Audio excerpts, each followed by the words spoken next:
people have written to us and they said, look, you're not going to have a policeman with a gun knocking on your door accompanied by a doctor with a syringe. They haven't got the resources to do that. How actually could they enforce it if they wanted to? How could it happen? What would be the sanctions which they have? Well, the French government released or circulated to the heads of departments an internal document of 19 pages which outlined quite clearly their method. And this is what I assume is happening in every country. They're going to set up vaccine centres that are outside hospitals and GPs. Some of these are going to be secure. People are going to be told to go there first of their own free will, and then they're going to receive calls, whatever, telling them to appear at a certain time.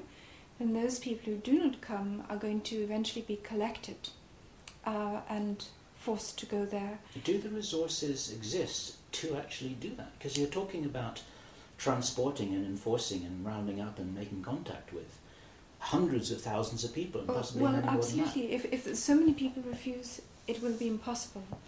But if they are assuming that the vast majority of people will either go of their free will, or when they get the call from, say, a police authority telling them to appear, or the notification, they will go reluctantly, but they will still obey that call. And the number of people who will actually refuse to go and stay at home when they're informed it's a criminal offence not to go will be very small, and it will be a criminal offence not to go. However, if it turns out that hundreds of thousands and millions refuse to go, then they cannot carry it through. And that's why it's important for every single person to say no and not to go along with it.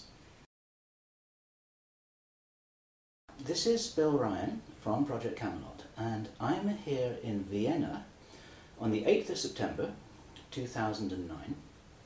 I happen to be in Vienna because I've just returned from a conference in Poland, and I have just met Jane Burgermeister, who up until now has been a figure shrouded in mystery. And it's my great pleasure to introduce you visually to the world here by being the first person in the internet community to have made a trail to find out, and here I'm going to make a joke, whether you really exist or not, and I can demonstrate to everyone that you truly do.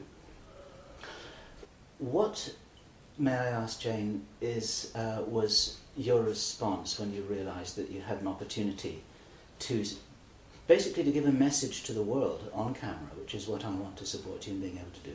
Well, thank you, Bill, for, as I say, taking the trouble to come all the way here. And it's a bit off the beaten track here in Vienna. It is, however, a significant place, as it turns out. It is the place where Baxter contaminated 72 kilos of vaccine material with the live bird flu, and so nearly triggered a global pandemic just a few months ago in February. This attempt to trigger a pandemic failed because of the alertness of people in the Czech Republic who detected it in a laboratory in biotest.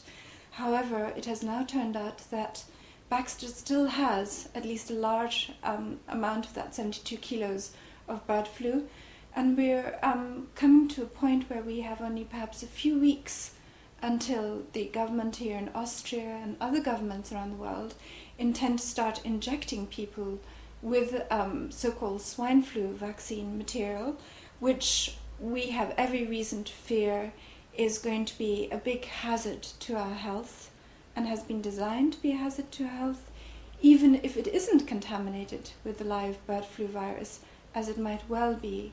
So my message that I want to give to people, if I can give any message, is that time is running short, that we all of us now have to recognize the scale of the threat and danger to us individually and collectively, and we need to take steps and organize to stop this mass vaccination program as soon as possible.